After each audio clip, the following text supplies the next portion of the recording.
Sir, माझा प्रश्न असा आहे की सरकारने जे NPS पॉलिसी लागू केलेली आहे त्याच्यामागे त्यांचं धोरण कर्मचाऱ्यांचा पैसा शेअर मार्केटकडे वळवावा आणि लोकांना म्हणजे भ्रमाचा भोपळा असा दिलेला आहे की तुम्हाला खूप करोडपती व्हाल तुम्ही रात्रीतून, खूप पैसा मिळेल आणि लोकांना शेअर मार्केटबद्दल त्यांनी तिकडे वळवायचा प्रयत्न केलेला आहे. पण मागील काही वर्षांमध्ये जे काही आपल्याला दिसतंय की युद्ध होत आहे किंवा जागतिक मंदी येते, यात शेअर मार्केट अगदी गडगडतो आणि सामान्य माणसाचा पैसा किती सिक्युअर राहणार NPS आणि UPSच्या माध्यमातून, याच्यावर काय सांगाल सर तुम्ही? NPS आणि UPS या दोन्ही योजनेचा पैसा हा सरळ सरळ शेअर मार्केटला जातो आणि ज्या दिवशी ही योजना UPSची केंद्र सरकारने लागू केली आणि केंद्रीय कर्मचाऱ्यांना त्या संदर्भातले विकल्प मागितले, भारतातील फक्त 3% लोकांनी हा विकल्प दिला. कारण त्यांना माहित होतं की आपला पैसा NPS आणि UPS मध्ये सुरक्षित नाही. म्हणून सरकारने UPS मध्ये दुरुस्ती केली की आता विकल्प तुम्ही सेवानिवृत्तीच्या 1 वर्षापूर्वी देऊ शकता. याचा अर्थ UPS हे कर्मचाऱ्यांना सुरक्षा प्रदान करणारं नाही आणि ती NPSच्या धर्तीवर आहे. सरकारने जर समजा सिव्हिल सर्व्हिसेस रूल 1972च्या आधारे जरी तयार केली असती तर अनेक लोकांनी सिक्युअर्ड राहिलेले असते आणि त्यांना पैसा मिळण्याची हमी राहिलेली असते. सर, मग आता UPS आणि NPS मध्ये जो काही शेअर मार्केटमध्ये पैसा लावणार आहे तो सरकार लावणार आहे की कर्मचाऱ्यांनी स्वतः लावायचा? रिस्क कोणाची? रिस्क कोण घेणार त्या पैशाची? हे कर्मचाऱ्यांची आहे. कर्मचारीला तो पैसा शेअर मार्केटला गुंतवायचा आहे. राज्याची आणि केंद्राची कुठलीही जबाबदारी नाही.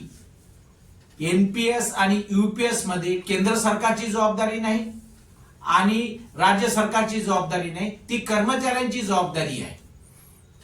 परंतु RNPS मध्ये राज्य कर्मचाऱ्यांची जबाबदारी ही राज्य शासनाने स्वीकारलेली आहे. एवढी सिक्युरिटी या 3 विकल्पापैकी यामध्ये आहे. सर, आता आपण अतिशय सुंदर माहिती सांगितली UPS, NPS आणि NRPS बद्दल. तुम्ही त्याला तौलनिक अभ्यास पण सांगितला. पण जसं जुन्या पेन्शन योजनेमध्ये होतं की एखाद्या कर्मचाऱ्याला तो समजा दुर्दैवाने त्याचं काही झालं तर त्याच्या बायकोला पेन्शन मिळायची किंवा ग्रॅज्युएटीचा जो पैसा होता तो पेन्शन नंतर त्या माणसाला मिळायचा. तर NPS, UPS आणि ह्या ज्या नवीन स्कीम आणलेल्या आहेत सरकारने, त्यात ग्रॅज्युएटी आणि डेथ जर झाली कर्मचाऱ्याची तर त्याच्या पुढच्या पेन्शनबद्दल काय प्रावधान आहे?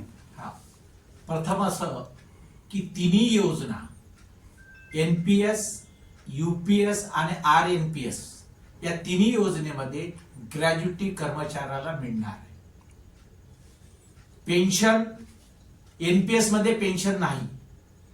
तुम्ही 40% देऊन अॅन्युटी परचेस करतात आणि तुम्ही मृत्यू झाल्यानंतर जी 40% रक्कम आहे ती त्याच्या नॉमिनीला परत केल्या जाते.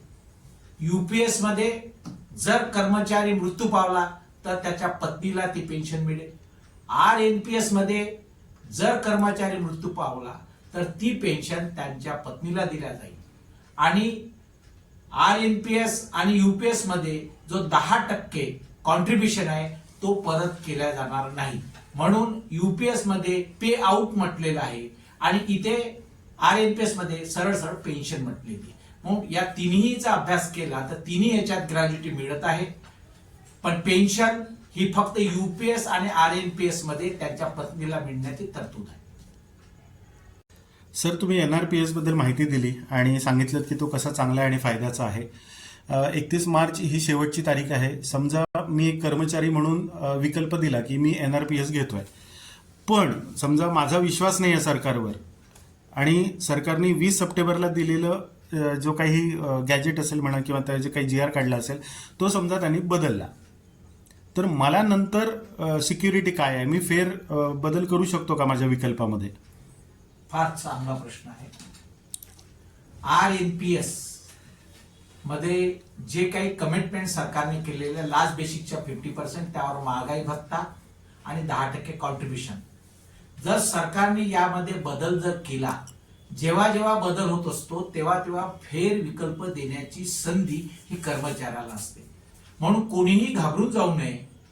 जर सरकारने 50% न देण्याचा निर्णय घेतला, महागाई भत्ता न देण्याचा निर्णय घेतला तर तुम्ही दिलेला विकल्प आपोआप रद्द होतो. त्यामुळे कोणत्याही कर्मचाऱ्यांनी विकल्पाच्या संदर्भात घाबरून जाऊ नये.